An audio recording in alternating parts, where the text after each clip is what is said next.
जेकबाबाद में ॿ ॾींहं अॻु सिटी थाणे जी हद विच बाज़ार दरगाह पीर बुखारी वटि सहाफ़ी लाला ख़ालिद पठान ते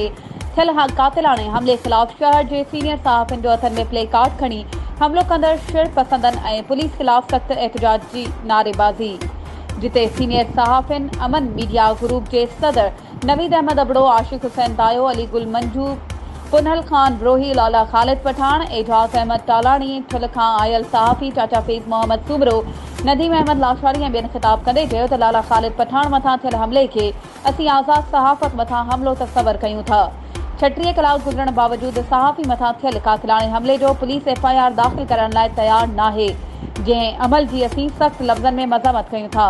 उन्हनि IG Sindh police DIG Larkana समेत SSP जेकबाबाद खां मुतालबो कंदे चयो त सहाफ़ी मथां कातिलाणो हमलो कंदड़ जवाबदारनि खे फौरन गिरफ़्तार करे सहाफ़ियुनि खे तहफ़्फ़ुज़ फ़राहम कयो वञे।